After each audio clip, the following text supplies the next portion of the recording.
मैंने कल की गुफ्तगू में भी आपको कहा था, क्या हमने उन लोगों को माफ कर दिया जो हमसे माफी चाहते हैं? क्या हमने सिला रहमी शुरू की है? क्या रोजा रखने के बाद हमने अब किसी को ताना तो नहीं मारा? क्या रोजा रखने के बाद हमने किसी के दिल को तकलीफ तो नहीं पहुंचाई है? क्या रोजा रखने के बाद हम किसी अपने पड़ोसी को परेशान तो नहीं कर रहे हैं? अल्लाहु अकबर।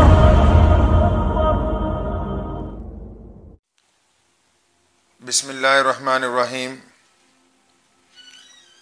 शुरू अल्लाह के नाम से जो बड़ा मेहरबान और निहायती रहम करने वाला है।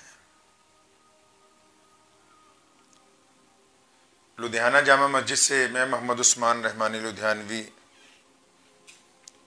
आप सबको खुश आमदेद कहता हूँ। आज रमज़ान मुबारक का दूसरा रोज़ा गुजरा है। रमज़ान के दिन आते हैं, आपने देखा होगा लोग रमज़ान और फराख दिली, रमज़ान और सदकात, रमज़ान और ज़कात, ये मुस्लिम माशरे का एक जुज़ है जिसमें गुरबा की मदद की जाती है, जिसमें बंदा मुस्तहिक लोगों तक पहुंचता है। लेकिन क्या मदद करने से पहले वो मदद अल्लाह और उसके रसूल के हुक्म के मुताबिक की जा रही है कि नहीं?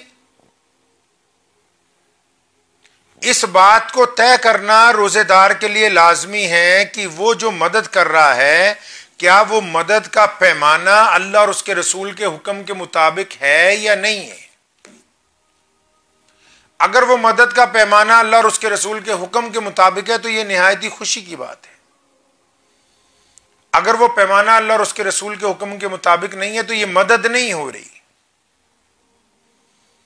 आइए हम प्यारे नबी हज़रत मोहम्मद रसूलुल्लाह सल्लल्लाहु अलैहि वसल्लम के अमल को जरा देखते हैं कि जब हमारे करीम नबी, जिनकी बदौलत, जिनके सदकात और जिनकी रहमतों के सदके आज हम कलमा ला इलाहा इल्लल्लाह मुहम्मद रसूलुल्लाह पढ़ने वाले हैं, जिनकी वजह से पूरी दुनिया में इंसानों के अंदर बराबरी का पैगाम जो है वो आम हुआ है, उनका लाए अमल क्या रहा है? हमेशा ईद का दिन है, प्यारे रसूल करीम सल्लल्लाहु अलैहि वसल्लम नमाज के लिए जाते हैं, रास्ते में एक यतीम बच्चा रोता हुआ मिलता है। आप अंदाजा लगाएं, कायनात में अल्लाह तबारक व तआला के नायब हैं और मुसलमानों के इन्हीं पूरे आलम के लिए रहमत बन के आए हैं, रसूल करीम हैं, और जाते हैं, रास्ते में एक बच्चा रोता हुआ मिलता है तो सहाबा को ये नहीं कहा जाता कि इस बच्चे को पूछो, खुद काली कमली वाले रुक के उस बच्चे को पूछते हैं कि तुम क्यों रो रहे हो।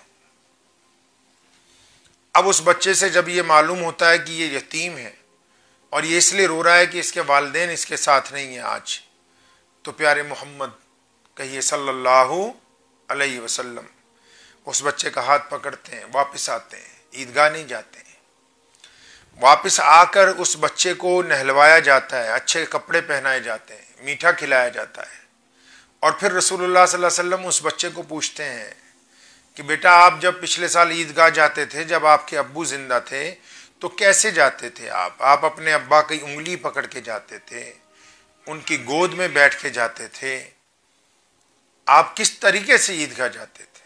उस बच्चे ने कहा, या रसूलल्लाह, मैं अपने वालिद के कंधों पर बैठ के ईदगाह जाता था। तारीख शाहिद है, इमाम बुखारी ने लिखा है, काली कमली वाले प्यारे मोहम्मद सल्लल्लाहु अलैहि वसल्लम जमीन पर बैठे और उस बच्चे को अपने कंधों पर बिठाया और फिर उठ के खड़े हुए। वो बच्चा निहायत खुश है और दुनिया देख रही है कि वो यतीम जो कल तक हंस रहा था, कल तक रो रहा था, आज मुस्कुरा रहा है, और देखो नबी अकरम सल्लल्लाहु अलैहि वसल्लम के कंधों पर सवार है। सोने रसूल ने यह काम इसलिए किया कि क़यामत तक आने वाले मुझ जैसे और आप जैसे तमाम लोगों को ये इल्म हो जाए कि जब गरीब का एहतराम करना है, गरीब की मदद करनी है, तो उसकी इज्जत बुलंद करनी है। गरीब की इज्जत के ऊपर पांव रख के अपनी इज्जत बनाने की कोशिश नहीं करनी।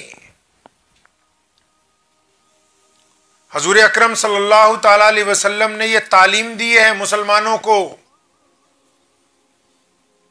एक आम कहावत है, खरबूजे को देख के खरबूजा रंग पकड़ता है। मैं कहना चाहता हूं ईमान वालों को, अहले ईमान को, कि रमजान के मुकद्दस महीने में जिनकी आप मदद करेंगे, अगर मदद के नाम पर आप उनकी बेइज्जती करते हैं, अगर मदद के नाम पर आप उनकी नीलामी कर रहे हैं, अगर मदद के नाम पर आप उनकी आंखों को शर्मिंदगी से झुका रहे हैं, तो यह मुहम्मदुर रसूलुल्लाह का काम नहीं है।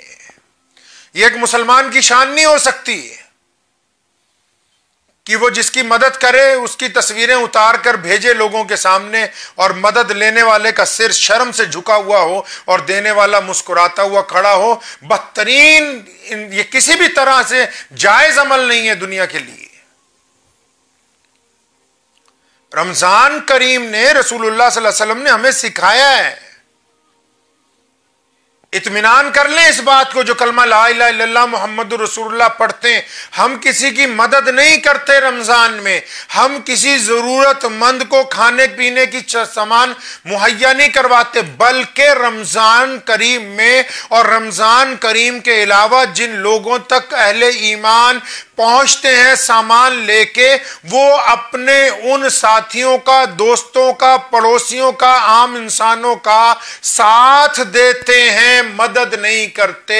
साथ देने में और मदद करने में जमीन आसमान का फर्क है। मुसीबत की घड़ी में अपनों का साथ देने वाला अपनों की इज्जत को बरकरार रखता है, मदद करने वाला इज्जत को बरकरार नहीं रख सकता।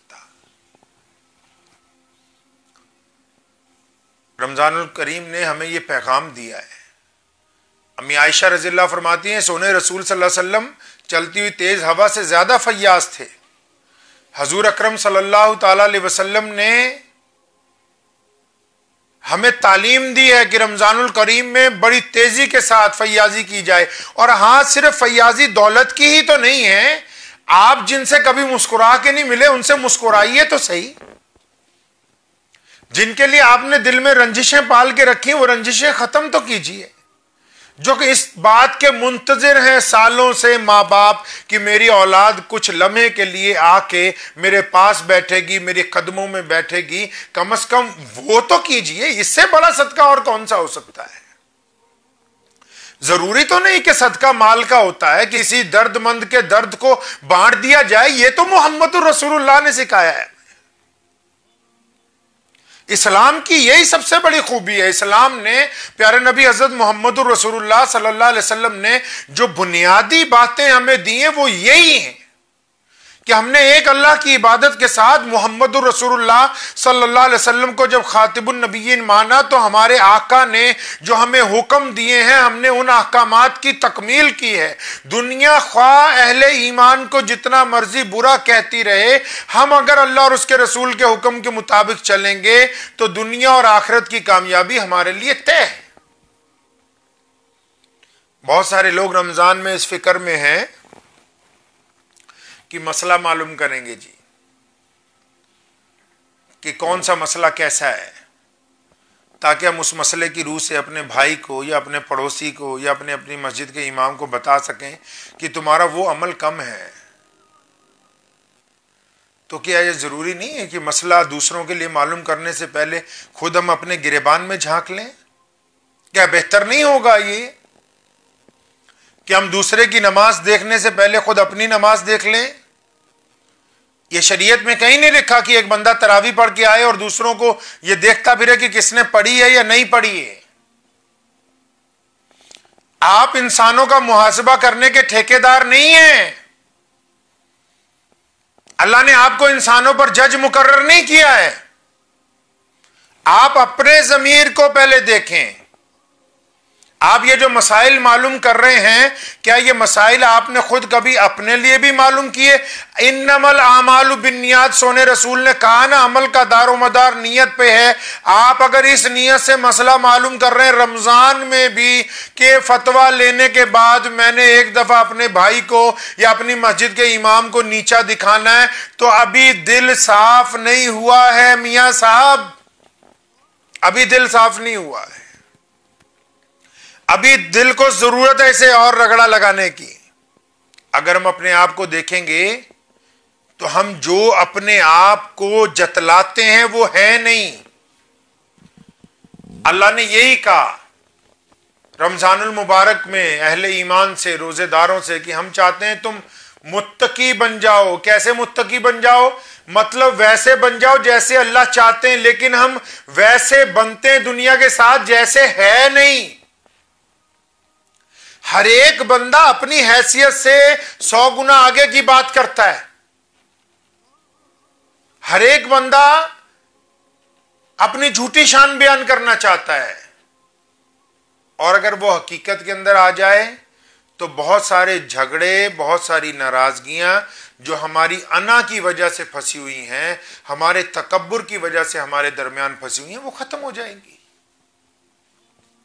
हमारी अना हमें फंसा के रखती है दरमियान में। रमजान में बंदे की अना ही तो तोड़ी जाती है। बंदा अल्लाह के हुक्म के ताबे होता है। मिजाज कहता है पानी पीना है, बंदा कहता है मैं पानी पीना चाहता हूं, अल्लाह का हुक्म कहता है नहीं पी सकते। हम अपनी अना को तोड़ते हैं, अपने जिस्म को मातहत करते हैं अल्लाह के। बंदा कहता है मैं फला काम रोजा रख के करना चाहता हूं, शरीयत कहती है, अल्लाह कहते हैं ये काम नहीं कर सकते। यहीं पर आके अना खत्म होती है, इत्तबा आती है, अल्लाह के हुक्म को मानने का जज्बा पैदा होता है। और अल्लाह के हुक्म को जब बंदा मानता है तो अल्लाह के तमाम अहकामात पाक हैं, पाकी की तलकीन करते हैं, और फिर बंदे का दिल पाक हो जाता है। अगर हम लगातार 30 दिन रमजानुल मुबारक में इस बात की कोशिश करें कि रोजा रख के नमाज की पाबंदी हो, रोजा रख के जुबान की पाबंदी हो, रोजा रख के आंखों की पाबंदी हो, रोजा रख के हाथों की पाबंदी हो, रोजा रख के ख्यालात की पाबंदी हो, तो आप यकीन माने जब रमजान गुजरेगा आपको खुशी होगी कि आपने कुछ किया है। क्या हम रमजान का हक अदा कर रहे हैं? मैंने कल की गुफ्तगू में भी आपको कहा था, क्या हमने उन लोगों को माफ कर दिया जो हमसे माफी चाहते हैं? क्या हमने सिला रहमी शुरू की है? क्या रोजा रखने के बाद हमने अब किसी को ताना तो नहीं मारा? क्या रोजा रखने के बाद हमने किसी के दिल को तकलीफ तो नहीं पहुंचाई है? क्या रोजा रखने के बाद हम किसी अपने पड़ोसी को परेशान तो नहीं कर रहे हैं? क्या रोजा रखने के बाद हम इबादतें इखलास के साथ कर रहे हैं? क्या रोजे के साथ नमाज पंजगाना चल रही है? क्या कुरान पाक की साथ में तिलावत हो रही है? क्या एक लुकमा अपने मुंह से उतारने से पहले अपने पड़ोस में अगर कोई भूखा है उस तक हम रिस्क पहुंचा रहे हैं? अपना मुहासबा हमको खुद करना है। सोने रसूल मोहम्मद रसूलुल्लाह सल्लल्लाहु अलैहि वसल्लम के जो नवासे हैं सैयदना इमाम हुसैन रजी अल्लाह ताला अन्हु, उनको किसी ने पूछा कि इमाम साहब ये कैसे पता लगाएं कि ईमान हमारा अच्छा है कि नहीं, ईमान कामिल हो गया है कि नहीं हुआ, हम अच्छे इंसान हैं कि नहीं है। लोग तो हमारी जाहिरी शक्ल सूरत देख के कहते हैं कि ये अच्छे हैं, लेकिन अपने आप कैसे पता लगाएं कि हम अच्छे हैं कि नहीं? कोई ऐसा टेस्ट भी तो हो। हज़रत इमाम हुसैन ने बड़ी खूबसूरत बात कही, फरमाया अगर आपकी तन्हाई पाक है तो आप एक अच्छे इंसान हैं, और अगर आपकी तन्हाई नापाक है तो आप अभी एक अच्छे इंसान नहीं बने। ज़रा कुछ देर अकेले बैठ के या अपने कमरे में अकेले आराम के वक्त अपने बिस्तर पे आंखें बंद करके ज़रा सोचें कि हमारी तन्हाई कैसी है। अगर इस तन्हाई में खुदा का खौफ है, ये तन्हाई ये कहती है कि यार तूने फलां का दिल दुखाया था माफ़ी मांग ले, ये तन्हाई ये कहती है कि आज के बाद माँ बाप से बदतमीज़ी ना करना, ये तन्हाई ये कहती है कि कुछ हो जाए मैं हराम का लुकमा अपने हलक से नहीं उतारूंगा, ये तन्हाई ये कहती है कि मैं दूसरे की बहन बेटी की इज्जत करूंगा, ये तन्हाई अगर ये कहती है कि मैं अपने बच्चों को नेक इंसान बनाऊंगा। ये तन्हाई अगर आपको इस बात पर आमादा करती है कि मैंने जो पिछली ज़िंदगी में गुनाह किए हैं वाकई वो गुनाह है, मुझे अल्लाह से माफ़ी मांगनी है, ये तन्हाई अगर पाक है तो फिर तो कोई बात नहीं, अल्लाह आपसे राज़ी हैं और आप इस टेस्ट में पास आ गए हैं, आपके लिए खुशी का मौका है।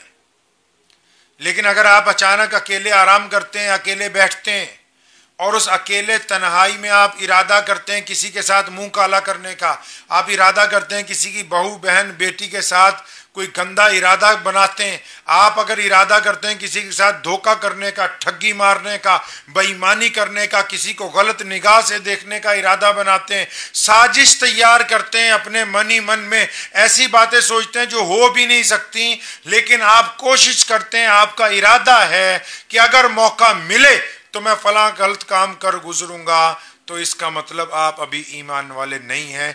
ये हमारे लिए दुख की बात होगी। तो आइए मिलके इस रमज़ान में इंशाअल्लाह हम अच्छा बनेंगे, इंशाअल्लाह अच्छा बनने की कोशिश करेंगे, अपने घर वालों के साथ, अपने पड़ोसियों के साथ, अपने अजीज़ों के साथ, अपने अकाबिर के साथ। ये रमज़ान बरकतों वाला महीना है और ये बरकतें सिर्फ मुसलमानों के लिए नहीं, पूरी दुनिया में जितने लोग बसते हैं मोहम्मद रसूलुल्लाह सल्लल्लाहु अलैहि वसल्लम उनके लिए रहमत हैं। दुआ कीजिए। मुझे उम्मीद है कि आपको ये वीडियो पसंद आई होगी। अगर पसंद आई हो तो ये आप अपने दोस्तों के साथ शेयर करें और इस चैनल को सब्सक्राइब जरूर करें।